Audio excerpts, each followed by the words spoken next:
About friendship. This is called One of Each by Mary Ann Hoberman. How did I get in here? Oliver Tolliver lived all alone in a little old tumble-down house of his own. It had one little window and one little door. That side. And one little carpet that covered the floor. It had one little table and one little chair and one little closet and one little stair. And one little bedroom and one little bed with one little pillow for under his head, and one little blanket and one little sheet and one little bottle to warm up his feet. In the one little kitchen was one little sink and one little cupboard all shiny and pink. And inside the cupboard one pear and one peach, one plum and one apple, just one of each. One plum and one apple, one pear and one peach, just one, only one, simply one of each. There was one little clock that went tick-tock-tock-tick, and one little fireplace built out of brick. There was one little bookcase with one little book, and one little mirror where someone could look. And when Oliver Tolliver looked all around, he smiled with delight, for he liked what he found. It all seemed so fine, every one of each thing, that he felt just as happy and proud as a king.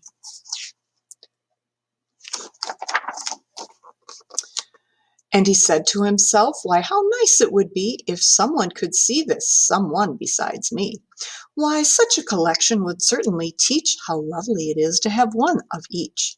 One house with one kitchen, one plum and one peach, just one, only one, simply one of each.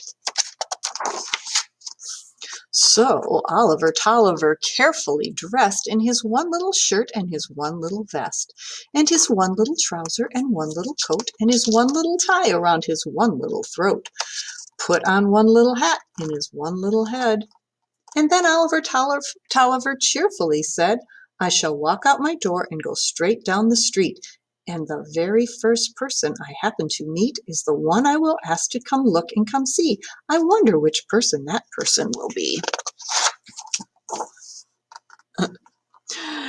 He started out walking, and soon someone came, a nice-looking person. He asked her name. She said it was Peggotty, Peggotty Small, and she was pleased to come over to call.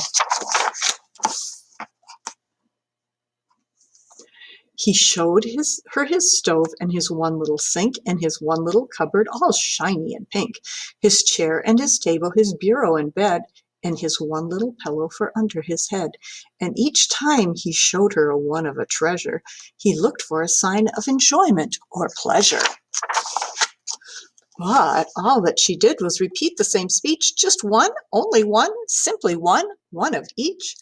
Why only one apple? Why only one peach? Why one, simply one, only one of each? Oliver Tolliver tried to explain. He said the reason was perfectly plain. If everything fit from the roof to the floor, and each thing was perfect, why bother with more?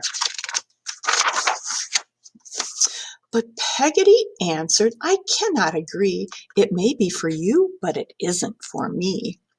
There's one chair to sit in and one place to eat on, and only one footstool to prop up your feet on. One cup and one saucer, one pear and one peach. Oh dearie, how dreary, with just one of each. A guest in your one of each house doesn't fit. It's made for one person, and you, sir, are it. It's perfect for one, sir, if he's on his own. And so, sir, I'll go and I'll leave you alone. Then Oliver Tolliver looked all about. He looked up and down, and he looked in and out, and he saw what Peggotty said was quite true. His one of each house was not suited for two. His one of each things never came to an end, yet one thing was missing. He hadn't one friend. Oliver Tolliver raced out the door, and he hurried downtown and ran into each store, and in each store he entered he made the same speech. I'd like this one and that one, just one of each. He bought this one and that one for whom, and when he was through, he hurried back home, and now each one was two. And when he'd arranged all his new things to fit, he liked what they looked like, he had to admit. The house was less empty, the kitchen felt new, the table seemed friendlier, set up for two. And when he was finished, he called up Miss P and invited her over for afternoon tea. And when she arrived, they cavorted with glee, and she said with delight, "Why, you did this for me! Why, Oliver, dear, you are truly a peach, with two, really two, always two, two of each." They sat at the table in perfect accord, and they each took a teacup, and Peggotty poured. And they each had a cupcake, and when they were done, Oliver knew two was better than one. Jolly and friendly, more cheerful and more fun. Then, little by little, new friends came to call, and Oliver found he was fond of them all. What a pity, he thought, there was not any more cupcakes to offer, more tea he could pour. Then he had an idea as he opened the door, an idea that he never had thought of before. He sharpened his knife and he polished his plate, and he asked for his new friends if they kindly would wait. Then he went to the cupboard, and in he did reach and took out his fruit. There were now two of each. And he carefully cut them, each plum, peach, and pear, and he passed round the plate so they all had a share. And he found as he nibbled the peach, pear, and plum that they all tasted better when each one had some. And that even though each person's piece might be small, eating with friends was the best thing of all.